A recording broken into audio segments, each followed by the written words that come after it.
Hello everyone, welcome back to Shri Bala Vantalu. ఈరోజు మన recipe నోరూరించి boondi laddu అనమాట. బూందీ లడ్డు అంటే ఇష్టం లేని వారంటూ ఎవరు ఉండరు కదండి. పర్ఫెక్ట్ బూందీ లడ్డు 1 కేజీ శనగపిండితో ఎలా ప్రిపేర్ చేసుకోవాలి అన్నది ప్రాసెస్లోకి వెళ్ళిపోదాం, చూసేద్దాం పదండి. నేను ఇక్కడ బూందీ లడ్డు కోసం 1 కేజీ శనగపిండి తీసుకున్నాను. ఈ శనగపిండి సూపర్ మార్కెట్ నుంచి తెచ్చిన శనగపిండి. శనగ బేడల్ని మిల్లుకు పట్టించామంటే ఆ శనగపిండితో లడ్డు చేస్తే లడ్డు టేస్ట్ ఇంకా బాగుంటుందండి. ఇప్పుడు ఈ శనగపిండిని వేరొక గిన్నెలో ట్రాన్స్ఫర్ చేసుకొని 1/2 టేబుల్ స్పూన్ కుకింగ్ సోడా వేస్తున్నాను. చిటికెడంత సాల్ట్ వేసేసుకొని కొద్దిగా వాటర్ వేసుకుంటూ కలిపేసుకోవాలి. ఉండలేమీ లేకుండా విస్కర్తో కానీ ఇలా గెరిటతో కానీ కలిపేసుకోవచ్చు. చూడండి, శనగపిండిని ఈ కన్సిస్టెన్సీలో పిండిని కలిపి పెట్టేసుకుందాం. 1 కేజీ శనగపిండికి 1 కేజీ చక్కెర తీసుకున్నాను. ఈ స్వీట్ సరిగ్గా సరిపోతుందండి. కొంతమంది కేజీ శనగపిండికి 2 కేజీల చక్కెర, 1.5 కేజీ చక్కెర అలా వేస్తూ ఉంటారు. కానీ 1 కేజీ శనగపిండికి 1 కేజీ చక్కెర అయితే ఈ స్వీట్ కరెక్ట్గా సరిపోతుంది. ఇప్పుడు ఈ చక్కెర మునిగేంత వరకు వాటర్ వేసేసుకోవాలి. స్టవ్ ఆన్ చేసి చక్కెర పాకాన్ని ప్రిపేర్ చేసుకుందాం. ఇలా కలుపుకుంటూ మధ్యలో చెక్ చేసుకుంటూ ఉండాలి. ఇలా కొద్దిసేపు ఉడికించుకున్న తర్వాత జీరాను కొద్దిగా తీసుకుని అలా టచ్ చేసి చూసామంటే చూడండి, ఇలా తీగ పాకం రావాలన్నమాట.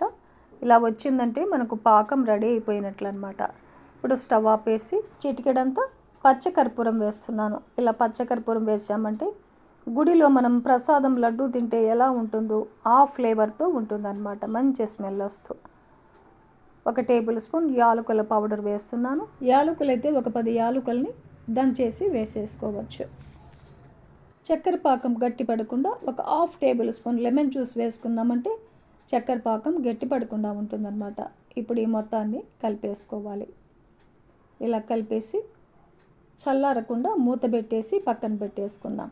ఇప్పుడు డీప్ ఫ్రైకి సరిపడా ఆయిల్ పెట్టేసుకొని ఆయిల్ బాగా హీట్ ఎక్కాలి. కలిపి పెట్టుకున్న శనగపిండిని 1 డ్రాప్ అలా వేసామంటే చూడండి, వెంటనే పైకి పొంగుతూ రావాలన్నమాట. అలా వచ్చిందంటే శనగపిండిలో మనం వేసుకున్న కుకింగ్ సోడా సరిగ్గా సరిపోయినట్టు. ఆయిల్ మీద సరిగ్గా మధ్యలో బూందీ గరిటెను పెట్టేసుకొని 1 గరిటె పిండిని వేసేసి మెల్లగా స్ప్రెడ్ చేయాలి. ఆయిల్ బాగా హీట్ ఎక్కి ఉండాలి. ఫ్లేమ్ హైలోనే ఉండాలి. అప్పుడే బూందీ పొంగుతూ చాలా బాగా వస్తుంది. బూందీ వేగడానికి ఎక్కువ టైం ఏమి పట్టదండి, చాలా త్వరగా వేగిపోతుంది. లైట్ గోల్డెన్ కలర్ వచ్చేంత వరకు వేయించుకుంటే సరిపోతుంది. బూందీ టచ్ చేసి చూసామంటే పైన క్రిస్పీగా లోపల సాఫ్ట్గా ఉండాలన్నమాట. అలా వేయించేసుకొని తీసేసుకోవాలి. రెండవ వాయి వేసుకోవడానికి ఆయిల్ బాగా హీట్ ఎక్కిన తర్వాతే రెండవ వాయి వేసుకోవాలి. లేదంటే బూందీ ముద్దలుగా పడిపోతుందండి.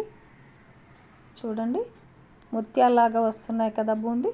లైట్ గోల్డెన్ కలర్ వచ్చేంత వరకు వేయించేసుకొని జీరాలో వేసి కలిపేసుకున్నామంటే జీరానంతా బూందీ బాగా పీల్చేస్తుంది అనమాట. వెంటనే మూత పెట్టేసామంటే జీరా గట్టి పడకుండా ఉంటుంది. బూందీ వేసుకునే ప్రతిసారి బూందీ గరిటెని ఇలా తుడిచేసి వేసుకున్నామంటే బూందీ తోకలు రాకుండా బాగా పడుతుంది. బూందీ వేసుకునేటప్పుడు ఆయిల్ బాగా హీట్ ఎక్కి ఉండాలి. ఫ్లేమ్ హైలోనే ఉండాలి. ఆయిల్కు సరిపడా బూందీని వేసుకోవాలి. చూడండి ఎంత చక్కగా వస్తుందో బూందీ. ఇలా చిన్న టిప్స్ పాటించామంటే లడ్డు చేసుకోవడం చాలా ఈజీ అండి. ఎవరైనా ఫస్ట్ టైం చేసేవారు కూడా ఈజీగా ప్రిపేర్ చేసుకోవచ్చు. చూడండి, బూందీ చేసిన వెంటనే చక్కెర పాకంలో వేసుకుంటూ కలిపేసుకుంటూ ఇలాగే బూందీనంతా చేసుకున్న తర్వాత కొద్దిగా మిక్సీ జార్లో వేసేసుకొని కొంచెం బరకగా మిక్సీ పట్టేసుకొని బూందీలో కలిపేసుకున్నామంటే లడ్డు కట్టుకోవడం చాలా ఈజీ అవుతుందన్నమాట. మిక్సీ పట్టుకున్న బూందీని మొత్తం బూందీలో కలిసేలాగా కలిపేసుకుందాం. ఇప్పుడు డ్రై ఫ్రూట్స్ని కూడా వేయించేసుకుందాం.